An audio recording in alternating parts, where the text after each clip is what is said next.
Hello student. तो आज का हमारा टॉपिक है preparation of halo alkane from alcohol. तो एल्कोहल से हेलो एल्केन कैसे कैसे प्रिपेयर किया जा सकता है उसको हम देखेंगे। तो ध्यान रखना है, हमें क्या करना है, एल्कोहल को हेलो एल्केन बनाना है। तो हमारे पास कौन सा रीजन यहाँ रख दिया जाए, मतलब कौन सा मटेरियल यहाँ रख दिया जाए कि एल्कोहल हेलो एल्केन बदल जाएगा। तो हमारे पास ऐसे दो तीन ऐसे रिएजेंट हैं, ऐसे केमिकल्स हैं जो एल्कोहल को हेलो एल्केन में चेंज कर सकता है। जैसे पहला तो अगर तुम RCH2OH है और इसका रिएक्शन तुम ZnCl2 के प्रेजेंस में HCl से करा दो, ये RCH2X बना देगा। ये ZnCl2 एनहाइड्रस होगा। एनहाइड्रस मतलब होता है जिसमें वाटर मॉलिक्यूल न रहे, प्योर, मतलब ओनली ZnCl2 रहेगा, ठीक है, उसे एनहाइड्रस बोला जाता है। तो HCl से रिएक्शन कराएंगे तो हमारा हेलो एल्केन बन जाएगा। अब इस रिएजेंट का नाम ZnCl2 और HCl को एक साथ मिला के कहा जाता है ल्यूकास रिएजेंट। और ये जब हेलो एल्केन से एल्कोहल से रिएक्शन करता है, इसे एल्कोहल 3 टाइप का हो सकता है, 1 डिग्री, 2 डिग्री, 3 डिग्री। जैसे लिखे हैं अगर हम CH3 CH2OH CH3 CH CH3OH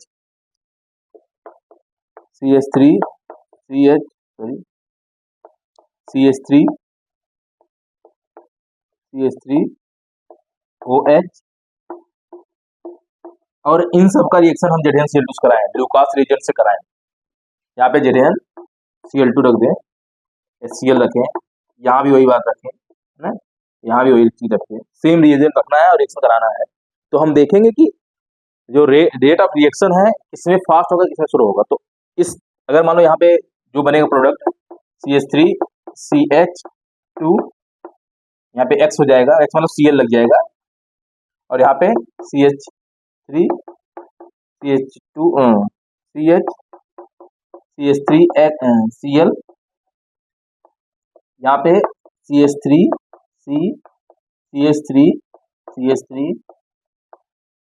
और Cl लग जाएगा। प्रोडक्ट तो ऐसे ही बन रहा है, बाकी इसमें रेट ऑफ रिएक्शन में डिफरेंस होता है। जैसे ये 1 डिग्री है, यहाँ पे कार्बन है, ये 1 डिग्री है, ये 2 डिग्री है और ये 3 डिग्री है। तो देखोगे कि जो 3 डिग्री वाला रिएक्शन है वो बहुत फास्ट होता है, टर्बिडिटी आती है। अगर जैसे एल्कोहल होता है वो कलरलेस होता है, एकदम ट्रांसपेरेंट होता है, और जो ही हम ZnCl2 HCl मिलाएंगे तो अगर 3 डिग्री वाला एल्कोहल है तो वो तुरंत कलर जो एल्कोहल का सोल्यूशन है, कलर है, वो टर्बिड कर देगा, ट्रांसपेरेंसी उसका खत्म हो जाएगा तुरंत। और लेकिन अगर 2 डिग्री एल्कोहल है तो 2 डिग्री एल्कोहल में क्या होगा कि ये काम टर्बिडिटी लाने के लिए, मतलब ट्रांसपेरेंसी आप एल्कोहल को खत्म करने के लिए कुछ टाइम लगाएगा। कुछ टाइम मतलब 3-4 मिनट लग सकता है, 10 मिनट भी लग सकता है, वो रिएक्शन के टेम्परेचर को डिपेंड करेगा। लेकिन इसमें 2 डिग्री में थोड़ा टाइम ज़्यादा लगेगा टर्बिडिटी लाने के लिए। लेकिन ऐसे ही अगर हम ये 1 डिग्री में रिएक्शन कराएं तो आधा घंटे लगभग लग जाते हैं रिएक्शन को होने में, मतलब आधा घंटे में बाद सोल्यूशन का कलर जो है जो चेंज होगा।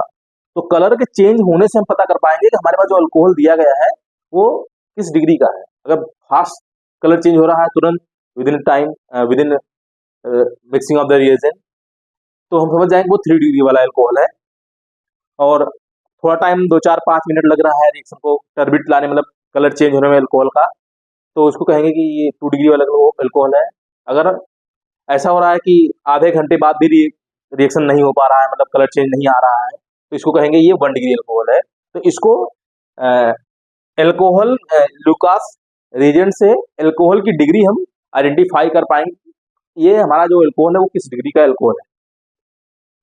तो एग्जाम में पूछा है ल्यूकास टेस्ट क्या होता है। तो ल्यूकास टेस्ट मतलब क्या होता है कि अगर जब हम एल्कोहल का ZnCl2 के साथ HCl के साथ रिएक्शन कराएंगे, ZnCl2 एनहाइड्रस और HCl के साथ रिएक्शन कराएंगे, तो डिफरेंट डिफरेंट डिग्री वाले alcohol different rate of reaction show करते हैं, और रिएक्शन को कंप्लीट करने के लिए 3 डिग्री वाला बहुत फास्ट तुरंत हो जाता है, फास्ट होता है। 2 डिग्री वाला थोड़ा टाइम लेता है, 5 मिनट तक लगभग लग जाता है, और 1 डिग्री वाला अल्कोहल जो है आधा घंटा तक लगेगा लगभग रिएक्शन होने में।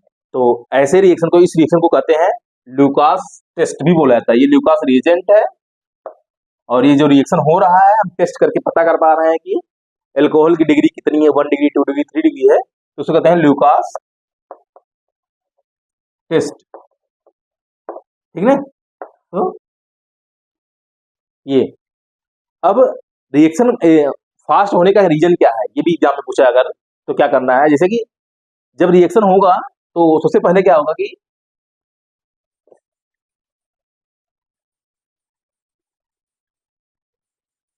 सबसे पहले होगा कि जब, क्योंकि देखो यहाँ पे R है, मानते हैं CH2 है, ये OH है, तो ऑक्सीजन पे लोन पेयर होता है। आज से ध्यान रखना है कि जब हम कभी किसी भी रिएक्शन में HCl मिलाते हैं, तो ZnCl2 का काम है बस रिएक्शन को बैक ना रोकना, मतलब एज ए रीजन काम कर रहा है, मेन काम इसका है HCl का ही। तो HCl में देखो ये HCl ये प्लस होता है और ये माइनस होता है। HCl एक एसिड है, तो एसिड का काम है H+ डोनेट करना, और वो क्या करेगा, डोनेट करेगा मतलब ये लोन पेयर इसको दे देगा, किसको, मतलब H को दे देगा, तो खुद ये जो पूरा अल्कोहल है वो बदल जाएगा ऐसे CH2 OH, एक H और आ जाएगा और यहाँ पे प्लस आ जाएगा, बाकी Cl माइनस बाहर वेट कर रहा है। देखो ये क्या होगा, ये ऐसे निकल जाएगा ऐसे। अब जब निकलेगा तो क्या बनेगा, क्योंकि देखो ऑक्सीजन में पॉजिटिव आ गया, मतलब इलेक्ट्रोनेगेटिव एलिमेंट ऑक्सीजन है, इलेक्ट्रोनेगेटिव एलिमेंट पे अगर पॉजिटिव आ गया किसी कारणवश, तो तुम्हारी रिस्पॉन्सिबिलिटी है कि हम क्या करेंगे, उस बॉन्ड को कोई बॉन्ड ब्रेक करके उस पॉजिटिव को हटा देना है। अगर पॉजिटिव नहीं हटा पाओगे तो क्या होगा, रिएक्शन, मतलब रिएक्शन ये अनस्टेबल, बहुत ही हाईली अनस्टेबल मॉलिक्यूल बना हुआ है, स्पीसीज बना हुआ है। तो हम कह रहे हैं ये हम कोई यहाँ पे 3 बॉन्ड है, ऑक्सीजन कार्बन बॉन्ड है, ऑक्सीजन हाइड्रोजन बॉन्ड है, ऑक्सीजन हाइड्रोजन बॉन्ड है, तो चाहे जो बॉन्ड तोड़े, अगर मान लो ये वाला हाइड्रोजन वाला बॉन्ड तोड़ के हम ब्रेक कर गए तो ये पीछे रिएक्शन आ जाएगा। हमें रिएक्शन को पीछे नहीं जाना है, रिएक्शन को आगे लेके समझना है कि आगे क्या हो रहा है। तो ये वाला बॉन्ड नहीं तोड़ेंगे, हाइड्रोजन बॉन्ड अभी जो बॉन्ड बनाया वही तोड़ देंगे, क्या मतलब, तो हम कार्बन वाला बॉन्ड तोड़ेंगे। देखो ऐसे जहां भी बॉन्ड शिफ्ट होता है, जब बॉन्ड शिफ्ट होता है तो जिस साइड एरो जाता है उधर नेगेटिव आता है, तो यहाँ अगर ऑक्सीजन में नेगेटिव आएगा तो यहाँ पे एक पॉजिटिव पहले से, तो पॉजिटिव नेगेटिव कैंसिल हो जाएगा, और यहाँ पे क्या बनेगा, यहाँ पे पॉजिटिव बन जाएगा। अब देखो ये पॉजिटिव बना हुआ है तो CH2 है और पॉजिटिव है ये। अब देखो अगर ऐसा ही बनेगा, ये पॉजिटिव मतलब केटायन बना हुआ है, कार्बो केटायन ये बना हुआ है। अब कार्बो केटायन जैसे अल्कोहल, कार्बो केटायन किस कार्बन बना हुआ है उसके हिसाब से कार्बो केटायन 3 टाइप होते हैं। एक 3 डिग्री का कार्बो केटायन होता है, 2 डिग्री का होता है, फिर 1 डिग्री का होता है, और ये स्टेबिलिटी ऑर्डर है।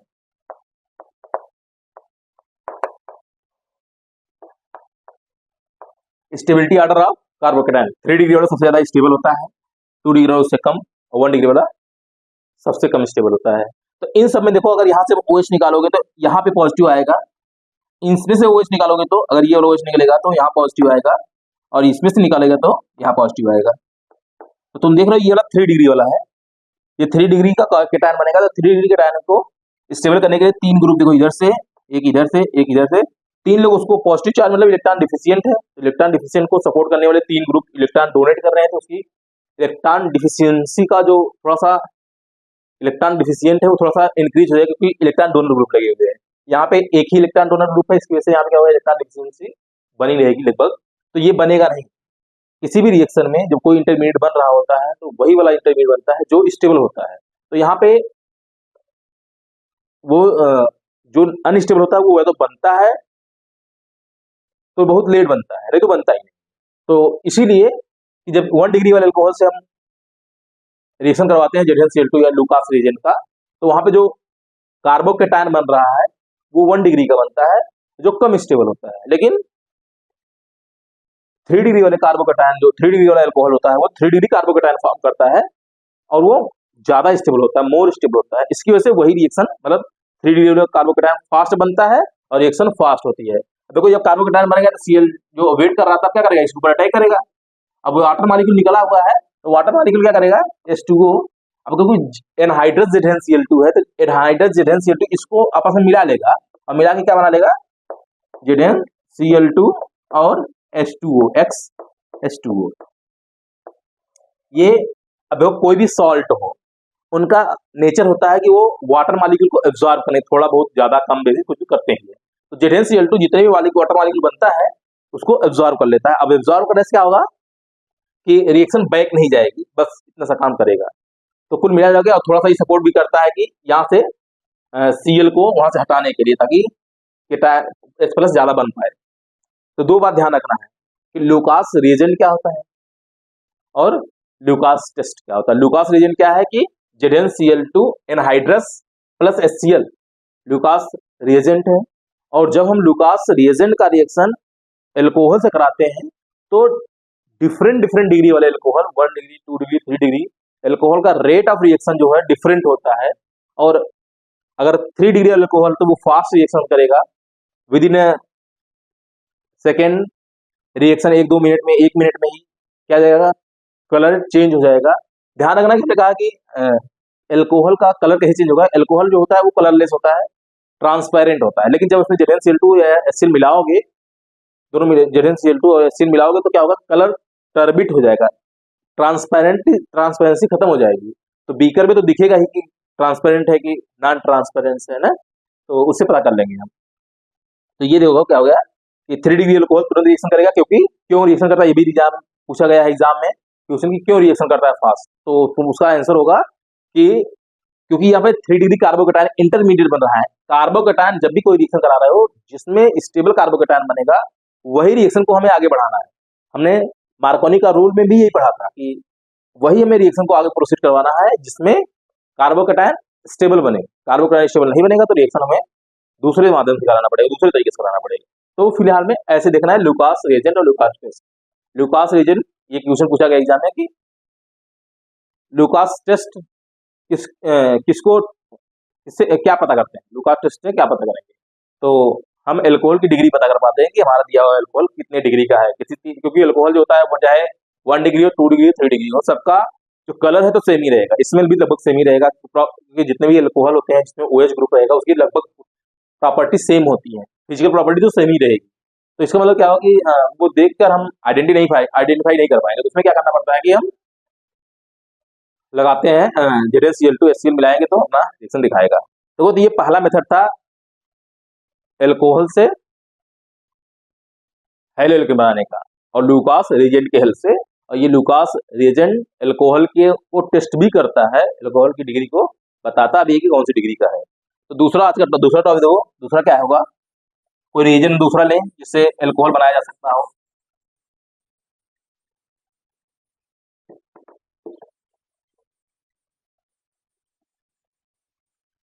देखो दूसरा हमारे पास है कि अगर हमारे पास कोई एल्कोहल है CH2OH और इसको क्या करना है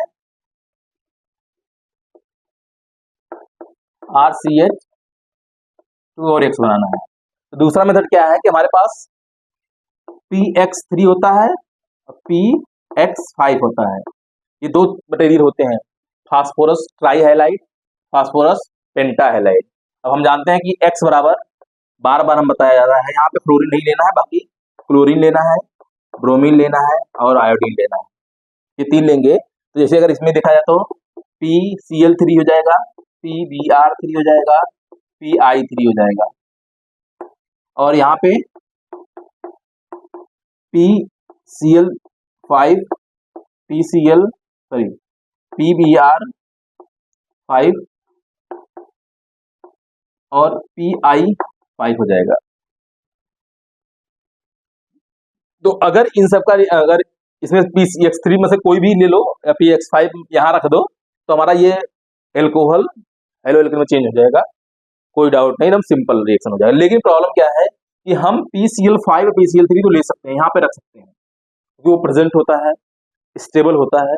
लेकिन PBr3 यहाँ पे अगर 3 कर दें तो PBr3 थोड़ा मोड़ा प्रेजेंट होता है, बहुत ज्यादा प्रेजेंट नहीं होता, तो इसको भी ले सकते हैं। लेकिन PBr5, PBr5, PI5 और PI3, फास्फोरस ट्राइआयोडाइड, फास्फोरस पेंटाआयोडाइड और फास्फोरस पेंटाब्रोमाइड, ये तीनों ही इन्वायरमेंट में मतलब स्टेबल ही नहीं होते हैं, मतलब इस फॉर्म में पाए नहीं जाते हैं और अनस्टेबल होते हैं। तो इसको बनाने के लिए हम अलग से यूज करते हैं मटेरियल, रेड फास्फोरस ले लेंगे, रेड फास्फोरस लेंगे और इसका रिएक्शन हमें X2 से करा देंगे। तब हमारे पास X2 मतलब कि वही फिर से वही बात यही लगा देना है कि Cl2 लगाओगे तो ये बन जाएगा, जो भी लगाओगे, अगर मतलब कि ऐसे कर रहे हैं हम,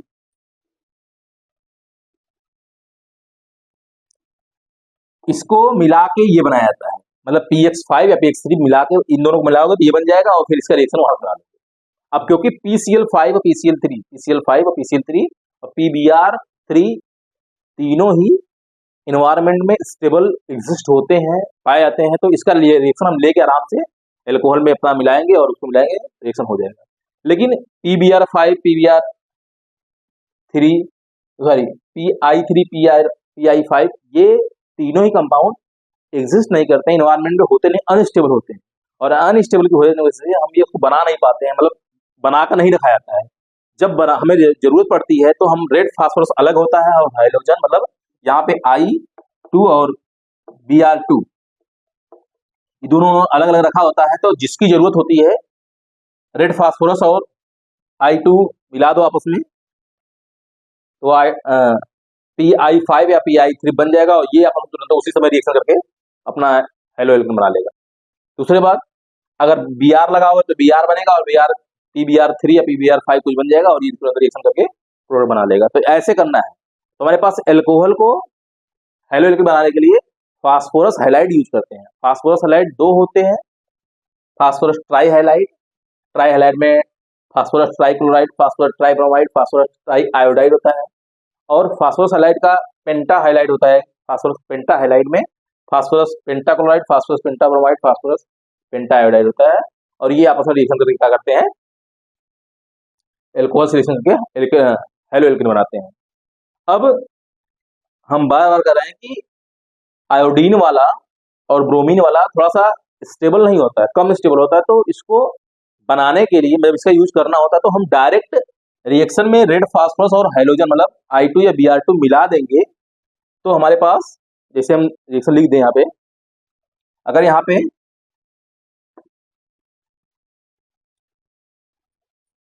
पे रख दें फास्फोरस रखें, रेड फास्फोरस है, और तो ये क्या बनेगा, PI3 बन सकता है और PI5 बनेगा। और तुम सोच रहे हो कि हम कब 5 बनाए कब 3 बनाए, तो जब आयोडीन ज्यादा अमाउंट बनाएगा, एक्सेस अमाउंट रहेगा तो 5 बनेगा, लिमिटेड अमाउंट रहेगा तो 3 वाला बनेगा। सिंपल मैसेज है। ऐसे ही अगर तुम रेड फास्फोरस लो और इसका रिएक्शन तुम Br2 से कराओगे तो फिर से वही PBr3 और PBr5 बन जाएगा। तो देखो क्या हो रहा है कि ये तो बन गया। अब देखो ये दोनों पाए नहीं जाते हैं, एग्जिस्ट नहीं करते हैं, कम स्टेबल होते हैं, तो इनको हम रिएक्शन में रेड फास्फोरस और I2 मिलाएंगे तो बन जाएगा, और फिर इसको उठा के हम रिएक्शन करवा देंगे एल्कोहल से तो वो हेलो एल्केन बना देगा। Simple as it is. अब देखो इसका अगर मैकेनिज्म तुम्हें अगर समझना है, मैकेनिज्म समझने की क्यूरियोसिटी अगर है तो हम बता दें कैसे करना है, लेकिन फिलहाल में तुम्हें मेन स्टेटमेंट ये याद रखना है कि एल्कोहल चाहे 1 डिग्री 2 डिग्री 3 डिग्री कोई भी डिग्री हो, हमें क्या करना है, फास्फोरस ट्राइहैलाइड PX3 या PX5 लेकर एल्कोहल से रिएक्शन का हो तो वहां पे OH हटकर X आ जाएगा। अब देखो कुछ कहानी है जो याद रखना है।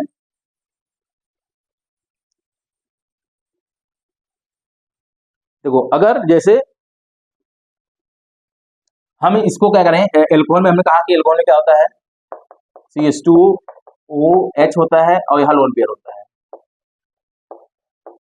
एक बात ध्यान रखना कि फास्फोरस हैलाइड होता है तो मतलब X होता है, तो यहाँ पे मान लेते हैं ना कि एक X और ये है फास्फोरस हैलाइड है, पेंटा हैलाइड हमने लिया है। इसमें हो क्या रहा होगा, देखो एक बात ध्यान रखना है कि फास्फोरस और ऑक्सीजन की बहुत बनती है मतलब फास्फोरस ऑक्सीजन जो बॉन्ड होता है बहुत ही स्ट्रांग होता है, और इसकी वजह से अगर कहीं रिएक्शन में ऑक्सीजन और फास्फोरस का आपस में मुलाकात हो गई तो मुक्कालात कर लेते हैं, वो आपस में मतलब रिएक्शन कर लेते हैं और वो फास्फोरस ऑक्सीजन बॉन्ड बनाने की कोशिश करते हैं हमेशा।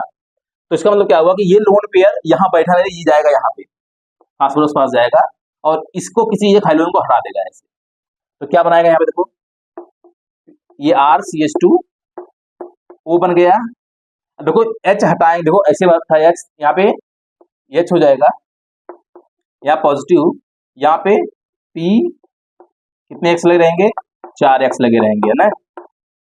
ऐसे एक X बाहर निकला हुआ है तो वो X क्या करेगा, इस हाइड्रोजन को निकाल लेगा ऐसे, ताकि ये पॉजिटिव चार्ज खत्म हो जाए इसके ऊपर से। तो B बन गया RCH2, उसके बाद O हो जाएगा, फिर P X, जितने X है सब लगा दो, क्योंकि 5 था तो 5 में से हमने एक निकाल दिया, क्योंकि वो अटैक किया तो एक को हटा देगा, क्योंकि फास्फोरस 5 ही बार बना सकता है।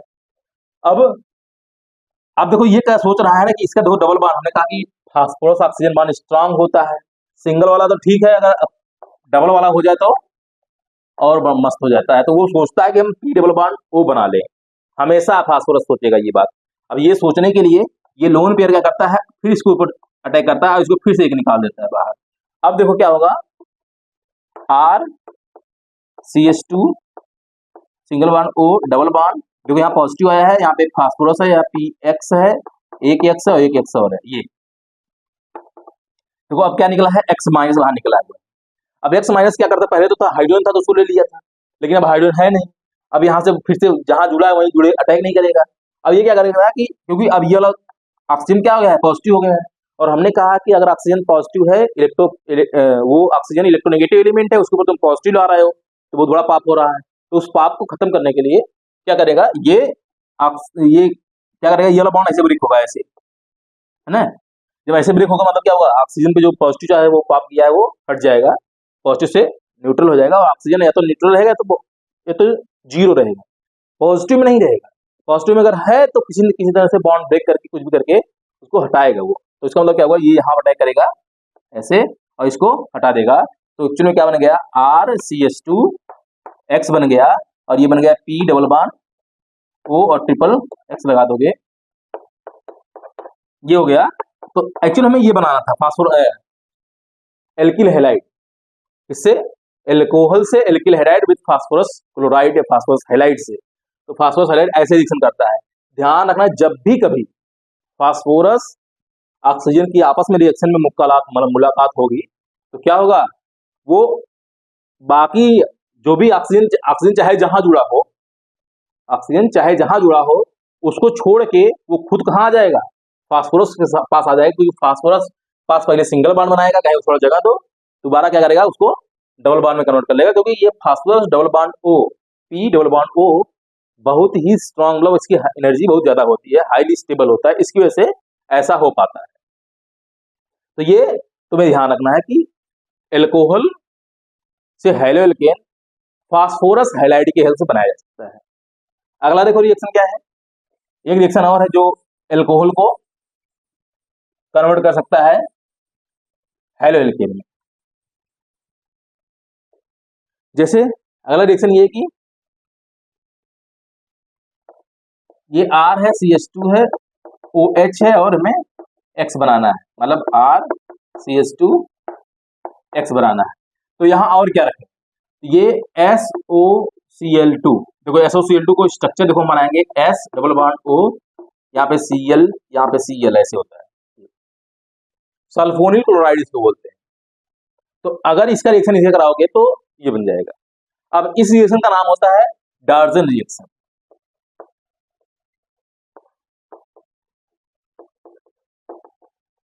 एग्जाम में इस बार पूछा था क्वेश्चन कि एल्किल हैलाइड बनाने का सबसे बेस्ट मेथड जो है डार्जन रिएक्शन, क्यों, है ना।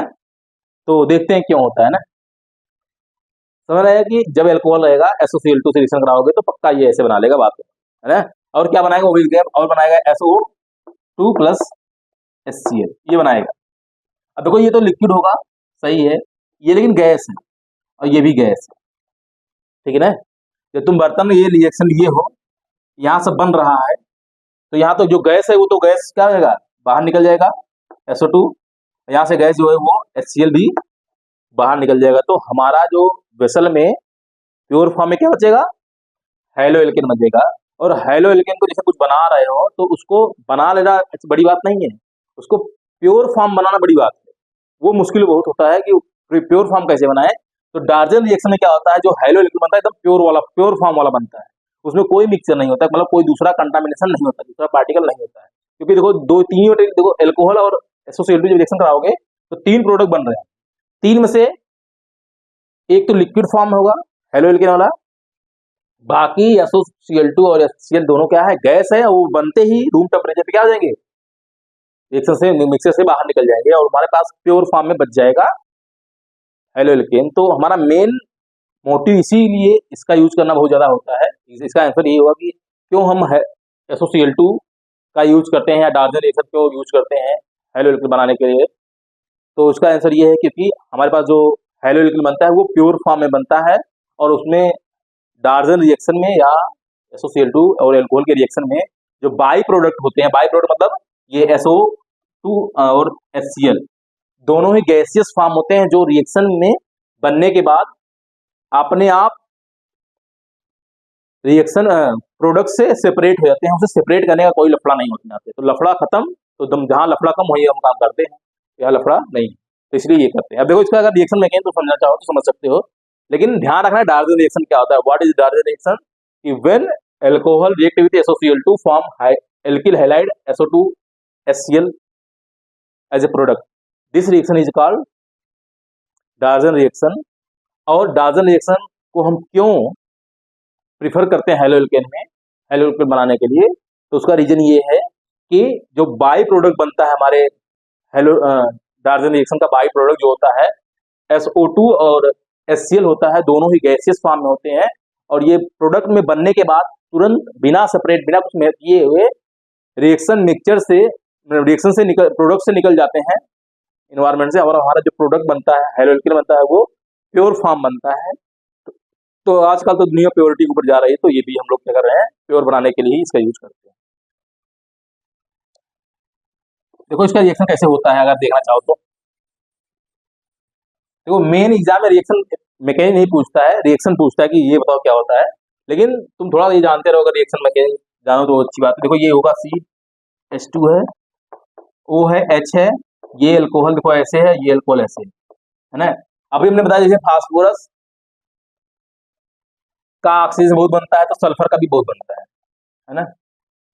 और फास्फोरस और सिलिकॉन का, सिलिकॉन तो बहुत ज्यादा बनता है ऐसे, मतलब बहुत बनता है, मतलब बहुत स्ट्रांग बॉन्ड होती है।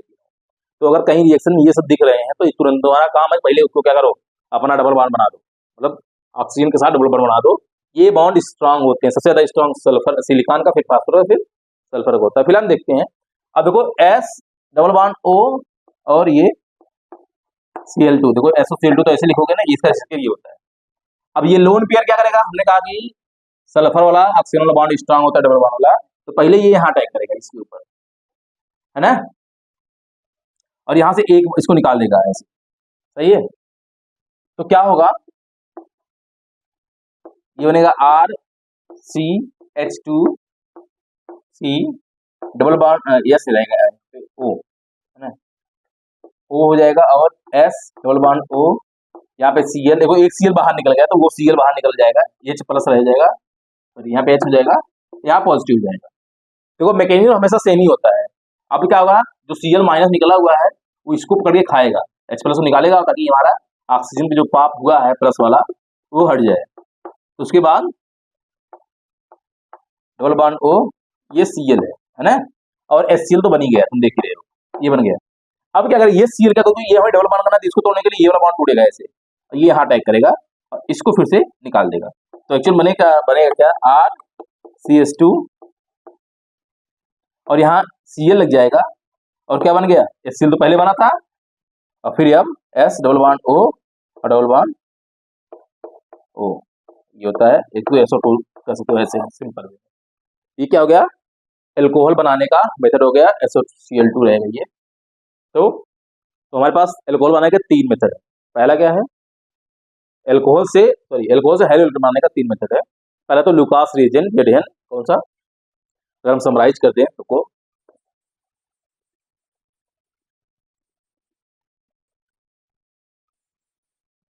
तो पहला रिएक्शन है कि अगर हमारे पास RCH2OH है, इसको क्या बनाना है हमें, RCH2X बनाना है। तो पहला तो हमने कहा था कि तुम ZnCl2 और क्या HCl ले लोगे तो ये बन जाएगा, और इसका नाम होता है ल्यूकास रिएजेंट।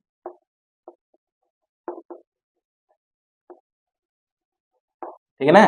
दूसरा हमने बताया कि कोई फास्फोरस हैलाइड है, X3 हो चाहे X5 हो, इसका रिएक्शन जब कराओगे तुम्हारे पास तो बन जाएगा। अब ध्यान रखना, इसको बनाने के लिए हम यूज करते हैं क्या है, रेड फास्फोरस और X2 यूज करते हैं, तो ये ध्यान रखना। उसके बाद तीसरा रिएक्शन में बताया अभी कि अगर SOCl2 ले लो, SOCl2 ये सल्फोनिल क्लोराइड, तब पर भी हमारा एल्कोहल बन जाएगा। तो हमारे पास 3 मेथड है। अब देखो ये जो लुकास टेस्ट क्या होता है, ये एल्कोहल की डिग्री को आइडेंटिफाई करता है, एग्जाम पूछा हुआ क्वेश्चन है। तो देखो ये वाला इंपॉर्टेंट तुम्हारे लिए है, और ये वाला भी इंपॉर्टेंट है, थर्ड वाला भी। तो इसका नाम है डार्जन रिएक्शन। तो what is Darzens reaction, exam में ऐसे पूछता है कि ऐसे पूछेगा कि SOCl2 और ROH यानी एल्कोहल का रिएक्शन सबसे ज्यादा यूज किया जाता है हैलोएल्केन बनाने के लिए, क्यों, ऐसे पूछेगा। तो जैसे भी पूछेगा तुम बता देना ना। तो ये हो गया पूरा एल्कोहल को हैलोएल्केन बनाने का मेथड। तो अगला क्या करेंगे हम, कोई अगला मेथड देखेंगे। तब तक के लिए इसको पढ़ो, रिवाइज करो, है ना। Thank you.